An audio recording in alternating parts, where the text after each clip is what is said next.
निवेदन है कि जैसे पेप्सी कोक 2 विदेशी कंपनियां, ऐसी 5000 कंपनियां हैं, उनमें से कुछ और कंपनियां हैं जो टूथपेस्ट बेचती हैं, उनको भी बहिष्कार करिए। जैसे Colgate, Closeup, Pepsodent, Cibaca, Forhans, ये सारी विदेशी कंपनियां। इनका पेस्ट आप बाजार में खरीदते हैं ना, 30 रुपए का 100 ग्राम आता है, 300 रुपए किलो। पढ़े लिखे लोग बहुत टूथपेस्ट इस्तेमाल करते हैं, गाय का घी नहीं खाते, 150 रुपए किलो, 300 रुपए किलो का पेस्ट मुंह में लगा के वॉश बेसिन में थूकते रहते हैं और कहते हैं हम बहुत स्मार्ट हैं, क्योंकि दिन में 3-3 बार थूकते हैं। सुबह ब्रेकफास्ट के बाद ब्रश करते हैं, थूकते हैं, फिर लंच के बाद फिर थूकते हैं, फिर रात को डिनर के बाद फिर थूकते हैं। पढ़े लिखे लोगों को मैं कहता हूँ ये क्यों करते हो पेस्ट इतना? कहते हैं जी ये बहुत अच्छी क्वालिटी। क्या है इसमें क्वालिटी? कहते हैं झाग बहुत बनता है इसमें, फोम बहुत बनता है। तो मैं कहता हूं फोम तो एरियल में भी बनता है, फोम तो डिटर्जेंट पाउडर में भी बनता है, फोम तो शेविंग क्रीम में सबसे ज्यादा बनता है, फोम तो शैम्पू में सबसे ज्यादा बनता है। तो आप शैम्पू से ही दांत साफ क्यों नहीं करते? शेविंग क्रीम क्यों नहीं लगा लेते अपने दांतों में? आपको क्वालिटी चाहिए, अगर फोम ही लेना है तो फोम तो एरियल में है, रिन में है, व्हील में है, सब में है। तो थोड़ी देर के लिए चुप हो जाते हैं, फिर वो कहते हैं आप ही बताओ क्या क्वालिटी है। मैं कहता हूं भैया टूथपेस्ट की क्वालिटी ये होती है कि उसमें मिलाया हुआ क्या है। ये कॉलगेट, क्लोजअप, पेप्सोडेंट, सिबाका, फॉरेंस, ये जितने भी टूथपेस्ट आप बाजार से खरीदते हैं विदेशी कंपनियों के, इनमें केमिकल मिलाते हैं जो फोम पैदा करता है। उस केमिकल का नाम है सोडियम लॉरेल सल्फेट। आप एक छोटा सा काम करना, किसी एक हायर सेकेंडरी स्कूल में चले जाना या किसी डिग्री कॉलेज में चले जाना जहां केमिस्ट्री पढ़ाई जाती हो, केमिस्ट्री के किसी लेक्चरर से मिल लेना और उनसे कहना कि केमिस्ट्री की डिक्शनरी दे दो। हर स्कूल कॉलेज में केमिस्ट्री की डिक्शनरी होती है, जैसे इंग्लिश की डिक्शनरी ना, वैसे केमिस्ट्री की डिक्शनरी। केमिस्ट्री की डिक्शनरी खोलना और उसमें यह शब्द पढ़ना, सोडियम लॉरेल सल्फेट। उसके सामने लिखा हुआ है पॉइजन, जहर है वो, और कैंसरस है, कार्सिनोजेनिक है। केमिस्ट्री की डिक्शनरी में जब सोडियम लॉरेल सल्फेट को आप पढ़ेंगे तो उस पर लिखा हुआ कार्सिनोजेनिक पॉइजन, माने कैंसर करने वाला जहर, वो डाला जाता है कॉलगेट, क्लोजअप, पेप्सोडेंट जैसे टूथपेस्ट में। और आपको सुनकर हैरानी होगी कि अमेरिका और यूरोप में ये जो कॉलगेट बिकता है ना, क्लोजअप वगैरह, तो वहां भी डालते हैं सोडियम लॉरेल सल्फेट। लेकिन वहां के कानून इतने सख्त हैं कि जिस टूथपेस्ट में सोडियम लॉरेल सल्फेट डाल दिया उसके रैपर पर चेतावनी लिखनी पड़ती है, वैसे ही जैसे भारत में सिगरेट के पैकेट पर लिखा रहता है।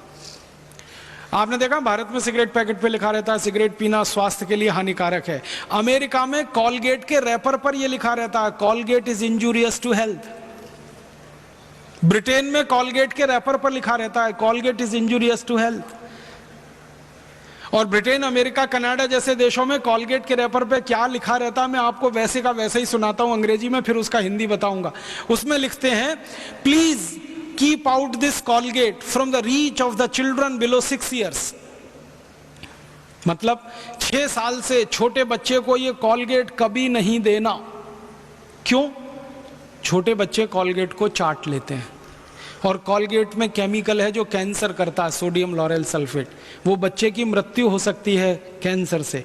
इसलिए अमेरिका, यूरोप के देशों में कॉलगेट के रैपर पर लिखा होता है please keep out this Colgate from the reach of the children below 6 years।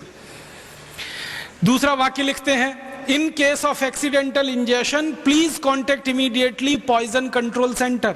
माने गलती से किसी बच्चे ने कॉलगेट कर लिया तो तुरंत उसको हॉस्पिटल लेके जाना। क्यों? क्योंकि जहर खा लिया उसने। और तीसरा वाक्य लिखा होता है if you are a adult then take the paste on your brush only in pea size at your own risk. अगर आप बड़े आदमी हैं, 18 साल से बड़े हैं, तो अपने ब्रश पर कॉलगेट की बिल्कुल थोड़ी सी मात्रा लेना, चने और मटर के दाने से भी आधा इतना ही कॉलगेट लेना, क्योंकि ये कैंसरस है।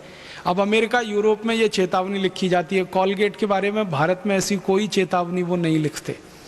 भारत में तो उल्टा है, विज्ञापन जब आता है ना कॉलगेट का तो दिखाते हैं ब्रश भर भर के लेना, ताकि मरो तो जल्दी मरना। इतना बड़ा धोखा आपके साथ हो रहा है ये कॉलगेट का। तो मेरी आपको हाथ जोड़कर विनती है कि जैसे आपने संकल्प लिया पेप्सी कोक नहीं पिएंगे, दूसरा संकल्प लीजिए कि ये विदेशी कॉलगेट, क्लोजअप, पेप्सोडेंट, सिबाका फॉरेंस भी नहीं करेंगे। तो अब आप बोलेंगे फिर क्या करें? अपने पतंजलि योग पीठ का बहुत अच्छा टूथपेस्ट अभी आया है, दंत कांति, उसे कर सकते हैं। पतंजलि योग पीठ का एक बहुत अच्छा दंत मंजन है, उसे आप कर सकते हैं। अगर आप पतंजलि योगपीठ का दंत मंजन या दंत क्रांति खरीदते हैं तो उसका पैसा आप पतंजलि योगपीठ को देते हैं, जो भारत स्वाभिमान के काम में आने वाला है। अगर आप कॉलगेट क्लोजअप खरीदते हैं तो वो पैसा अमेरिका को देंगे, जो आतंकवादियों के काम आने वाला है। आपको तय करना है आपको क्या करना। मेरी तो आपको रिक्वेस्ट है, विनती है कि आप दंत कांति खरीदें या दंत मंजन खरीदें या कोई और स्थानीय स्वदेशी दंत मंजन खरीदें, नहीं तो नीम का दातुन करें, बबूल का दातुन करें, कोई भी ऐसा काम करें जिससे भारत का पैसा अमेरिका ना जाए। स्वदेशी दंत मंजन, स्वदेशी जैसा टूथपेस्ट इस्तेमाल करके भारत का पैसा बचाएं। और एक सिंपल सी बात बताता हूं कि अगर सारे लोग कॉलगेट क्लोजअप खरीदना बंद कर दें, हजारों करोड़ रुपए देश का बचे। उतने ही रुपए का अगर हम दंत मंजन खरीदें, लाखों लोगों को दंत मंजन बनाने का रोजगार हम दे सकते हैं इस देश। तो रोजगार बढ़ता है, गरीबी दूर होती है, अपने देश के पैसे की बचत होती है और हम स्वदेशी और भारतीयता के सिद्धांत का पालन करते हैं। यहां से आपके जीवन को शुरू करें। और जो लोग दातुन नहीं कर सकते वो उंगली से मंजन करें। काला दंत मंजन आता है, लाल दंत मंजन आता है, सबसे बढ़िया दंत मंजन नमक मीठू, वो आपके सबके घर में है। दंत मंजन क्यों करें? क्योंकि ये जो उंगली होती है, दाहिने हाथ की पहली उंगली, इसमें एक मेरिडियन पॉइंट होता है। एक्यूप्रेशर का विज्ञान बताता है कि दाहिने हाथ की पहली उंगली में लार्ज इंटेस्टाइन का एक मेरिडियन पॉइंट है। तो जितनी देर आप उंगली से दांत साफ करते हैं, दांतों की सफाई होती है, मसूड़ों की मालिश होती है, उससे भी बड़ा काम होता है, आपकी बड़ी आंत की पूरी सफाई होती है, आपको मालूम नहीं है। इसलिए हजारों साल से इस देश में उंगली से दांत साफ करने की परंपरा है। बहुत वैज्ञानिक काम है उंगली से दांत साफ करना। तो या तो उंगली से दांत साफ करिए या करिए दातुन, दोनों बेस्ट क्वालिटी हैं। हिंदुस्तान का सैकड़ों करोड़ रुपए। मेरी आपसे एक ही विनती है, वो ये कि कभी भी विदेशी वस्तुओं में क्वालिटी देखने की कोशिश ना करें। कोई क्वालिटी उनमें होती नहीं, उनमें सिर्फ विज्ञापन होता है। और जिन वस्तुओं में विज्ञापन होता है उनमें क्वालिटी नहीं होती है, और जिन वस्तुओं में क्वालिटी होती है उनका विज्ञापन नहीं होता है। आपने कभी देखा गाय के घी का विज्ञापन होता है? क्योंकि उसमें क्वालिटी होती है। डालडा का विज्ञापन बार बार होता है क्योंकि क्वालिटी नहीं होती। गाय के दूध का विज्ञापन नहीं करना पड़ता। डेयरी के पैकेट वाले दूध का बिना विज्ञापन किए वो बिकता नहीं है। माँ के हाथ की बनाई हुई रोटी को विज्ञापन नहीं लगता, लेकिन डबल रोटी और पाव रोटी बिना विज्ञापन के नहीं बिकती है। माने जो चीज जितनी रद्दी होगी क्वालिटी में, उसका विज्ञापन उतना ज्यादा ही होगा।